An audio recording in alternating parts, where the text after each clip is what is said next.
Thank you. How are you guys? Are you well? Cool. Nice to be here. Heard backstage. There's people here from Alabama.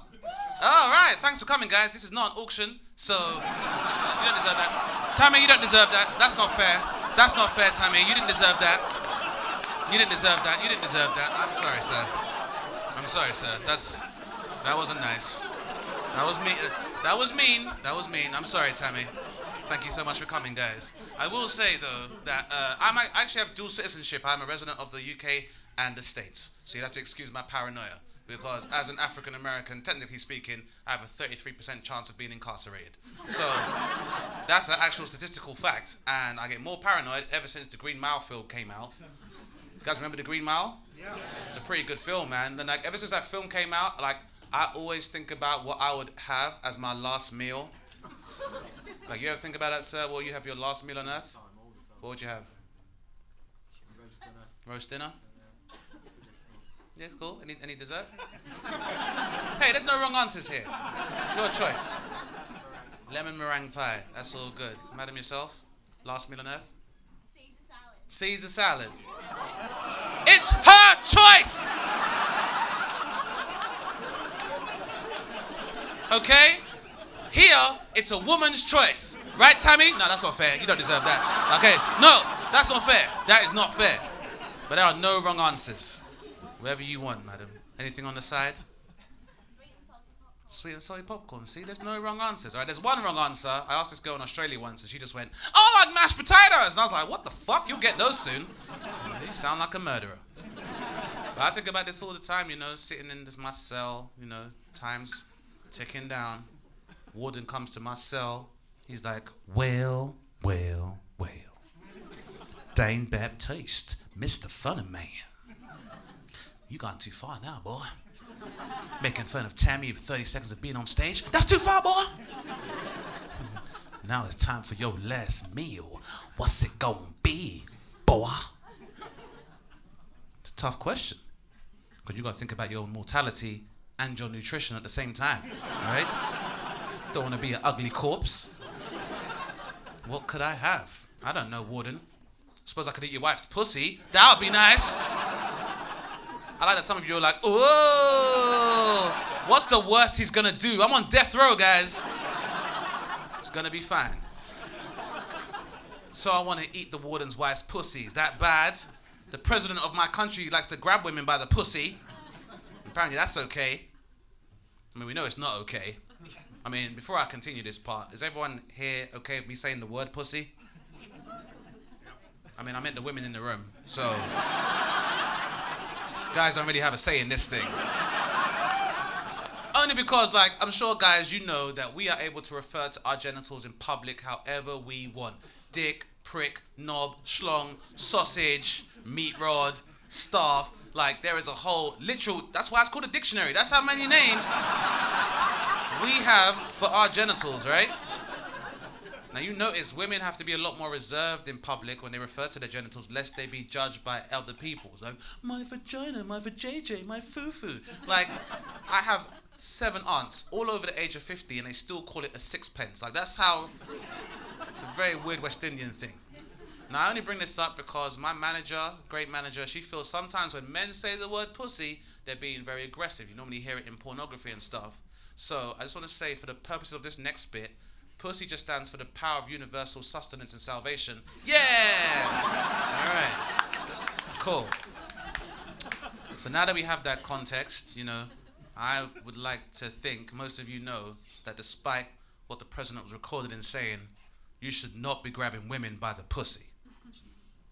Unless, like, let's say we're going on a hike, taking in some fresh mountain air. Suddenly your partner slits on some loose rocks and she goes head first, pussy last, over that cliff. Now it's time to think fast. Baby, no! Ah! Woo! That was close. I almost lost you, man. These pussies are amazing. No wonder they're the cradle of our civilization. So strong and durable. Only something like this could give birth to our entire race. Well, one thing's for sure. I found your clearest when it counted. Let's finish this hike, girl! That might be okay. Or anybody here like going camping, great outdoors, music festivals? Right, let's say you went camping for the weekend and as a guy you're setting up your tent for the weekend's festivities, and as a man, you lay down next to your partner, nay, your goddess, thinking to yourself, I'm so lucky to be in the presence of a woman and this close to a pussy. Because as a man, I gotta be honest, pussy's the best thing in the world to me. At its best, sweet like honey.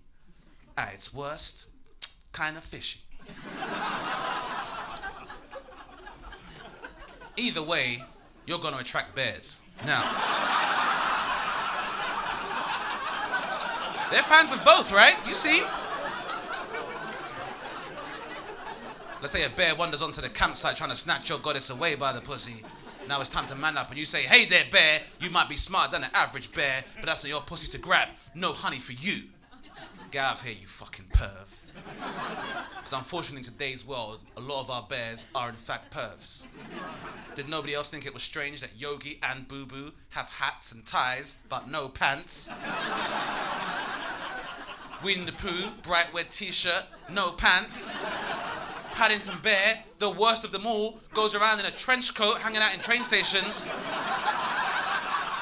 Going up to little girls, you want some marmalade sandwiches, little girl? It's fucking weird. I'm glad you guys went with me on that whole pussy thing. Well, most of you did. I feel like some of you didn't. Do you not like my pussy reference, madam? Bit strong, bit too rich for your blood? Yeah? That's okay, that's the world that's been created. So you have to have a problem with your own pussy. You embrace that, okay? It's yours. I mean, you rent, sir, you don't, okay? You can't own a vagina, okay? It's freehold, that means the queen at the top of that pussy owns it. That's how that works. How long have you lovely people been together? Not at all? You're not together? Oh, you're not together? Not at all? How long have you been friends for? 4 years? That's cool. All right. Cause I wanted to know because like you were laughing and then she was like, and you were like, they're good friends though, right? I'm glad. Now, as friends, are you in a marriage pact? No, I hope not. That's a terrible thing. A lot of my friends have tried to get me into a marriage pact when they say, hey Dane, if you're not married by the time you're 40 and I'm not married, we should get married. Yeah! That is not a compliment. It's basically you saying, hey Dane, I'm going to pass this plate of food around the world, and if nobody eats it, you can have it. Yeah! Oh no. I do have a lot of female friends. We get on very well. And it's important as men to have female friends, platonic friends, because it will help you to increase your emotional intelligence. Because something I notice about men, like, because we don't get to express ourselves to our friends, we tend to exchange the most malicious comments as a sign of friendship, whereas women exchange the most friendly comments as a sign of malice. Now guys are like, my girlfriend's always complaining. When she stops complaining, she stops caring, okay? If you say to a girl, hey, you okay? After you've argued and she goes, I'm fine, she's not fine. You're in a lot of trouble. So, now my friends, we get on very well, but sometimes having female friends, it's hard to identify with them because they'll come to me with problems expecting me to understand. When I think like a guy, so my friends will be like, oh my God, Dane, hate this new girl at my workplace. She goes around in tight dresses with her big boobs and big bum. She's always flirting with all my other colleagues. I fucking hate her. Then I've got to humour that like it's a bad thing and be like, oh my God, that's terrible, no? Maybe she needs some guidance. Give me her number so I can speak to her. I'm just trying to help out, you know? It's just who I am as a person, you know. Because like me and my friends, we talk to each other like shit all the time. Like when we meet up, it's like, what's up, dickhead? Hey, smell my finger. That's your mum. Hey. I would die for those guys. Now, two women that hate each other, when they see each other in the same place, it's very cold, very cordial. Be like, oh, hello, Sarah. Good evening, Rebecca. So nice to see you. Of course, you too. Hope you're keeping well.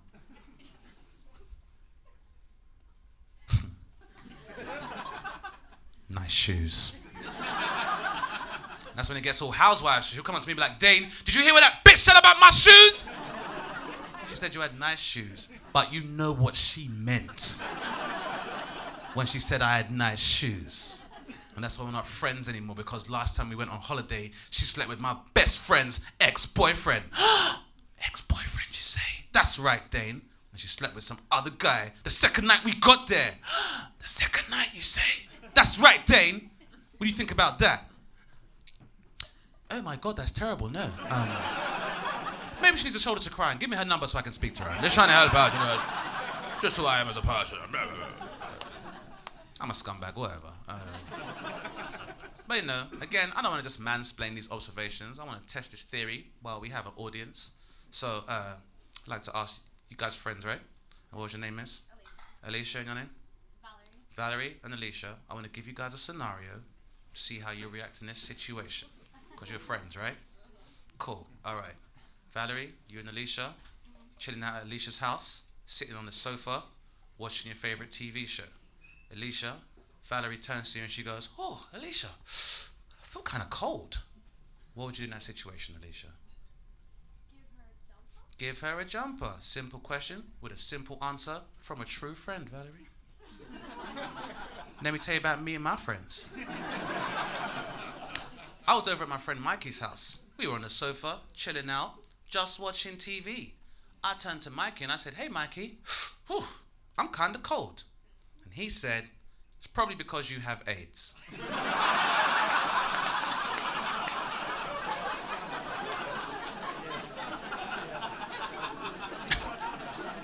Alicia, Valerie, what do you think happened after Michael made that particular comment? What do you think happened after that? A bit right back? Nah, man, I was best man at his wedding. I fucking loved that guy, Alicia. The banter. And at the wedding, I was like, AIDS, AIDS, AIDS, AIDS, AIDS. His mum fucking loved it, mate. No. How long have you guys been married, by the way? 16 years. That's amazing, man. 16 years. Now, where I'm from, that's like aggravated assault and robbery. Just trying to do the time. 16 years is amazing, though. I have a question, which I hope is not too probing, sir. Do you think it's important to keep things spicy in the bedroom? Maybe with like some role-play and stuff? Ever get into that kind of thing?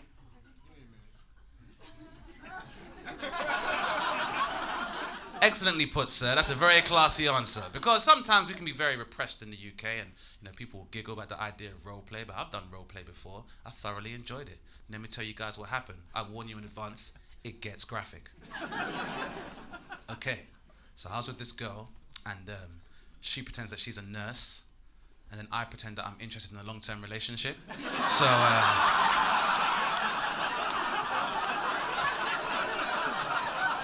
because men can fake it too. It's equality. That's how it works now. That's how it works now. Joking. I mean, you know, aside from all these jokes, when it comes to sex, and you know, we're all adults here, we have to remember what the most important thing is when it comes to sex, and that is consent.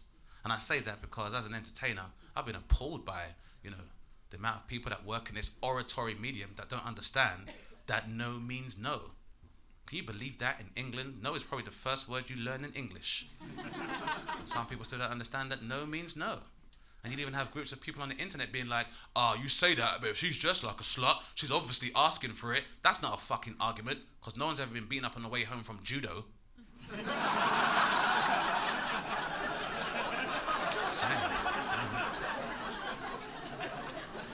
Saying when it comes to sex, even if someone is laying naked in your bed, if they change their mind at the last minute, that is their prerogative to do so.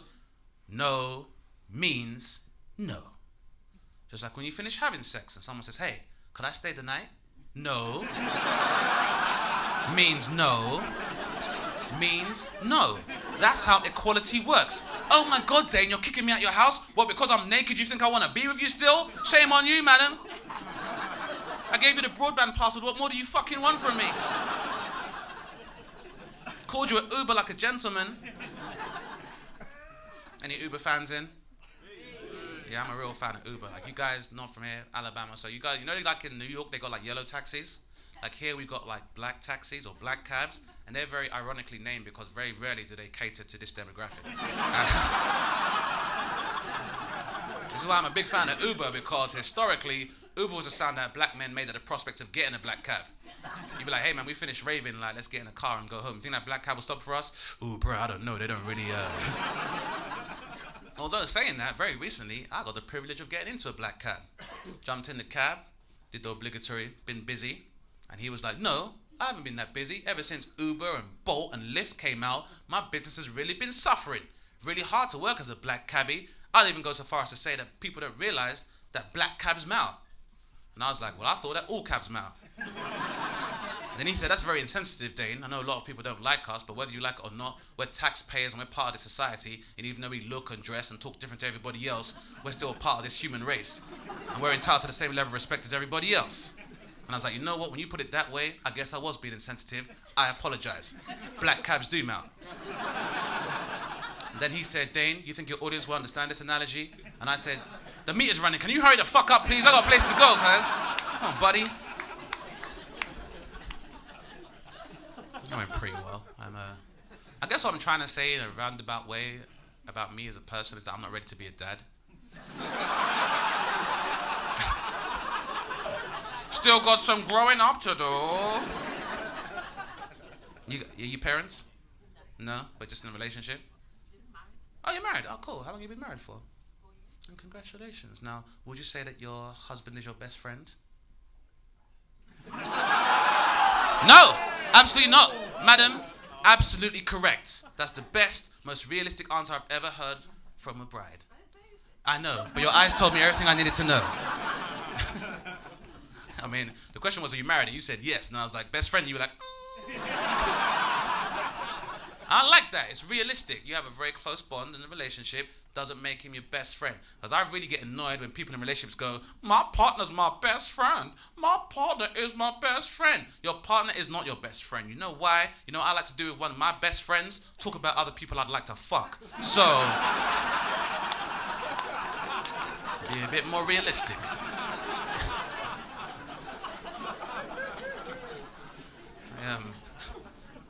Anyway, not ready to be a dad. That's where we were, right? And I don't know. I don't think, it's not like I'm not ready. I don't know if you're ever ready to be a dad, but like, I sometimes worry that I've missed a boat to start my own family, and I may have to be adopted by another family, which I guess most people call being a stepdad. Is anybody here a stepfather or have a stepfather? No? All right. You're a stepfather? There you go. How did I know, man? Refined, nice gentleman like yourself. What was your name again, sir? Ray. Can we give Ray a round of applause, please? Ray, a real southern gentleman, has been sit there, poised and demure, defending his lovely Tammy the whole time. And I want to let you know I respect you, Ray, because a lot of the time we are told in this society that the perfect family consists of a biological mother and father and 2.4 kids. And that is absolute bullshit, okay? Father, mother, sister, brother, cousin, these are all job titles, not people. Family are the people that love you in your life unconditionally, and that is all the fuck that matters. Right? So, Ray, I really respect you, sir. And I know if I was to have stepkids, I would love them as if they were my own. But part of me knows that there'll be conflict because I do not take shit from kids.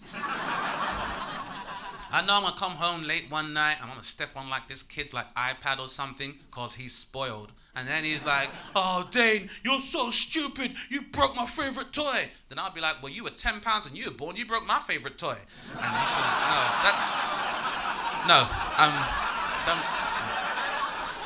can I, all right, listen, madam, I can see your face. Can I let you know? I know that yoga exists. I'm well aware of pelvic floor exercises. I know how Kegel exercises work. And I know that vaginal elasticity is not that affected by childbirth. But he took some shit. I took it back.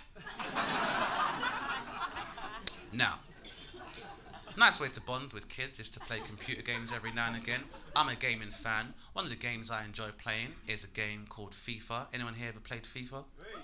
Now, FIFA is a football simulation game which is very fun but can become very emotional. Has anyone ever played Monopoly at Christmas with their family? Yeah, try doing that with an 8-ball of Coke. That's how emotional a game of FIFA can get. And this is like the equivalent of playing Madden, like on Thanksgiving. People go fucking crazy. Now, let's say I'm having a leisurely game of FIFA with my stepson, and he scores a goal. And he tries to make me watch the replay in my own fucking home, where I paid the mortgage and the bills? And then he's like, what's wrong, old man? Your fingers seem kind of tired.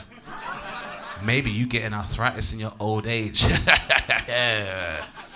I'm not having it, Ray. I'll be like, these fingers are busy pleasuring your mother the way she deserves. Maybe that's why I'm tired.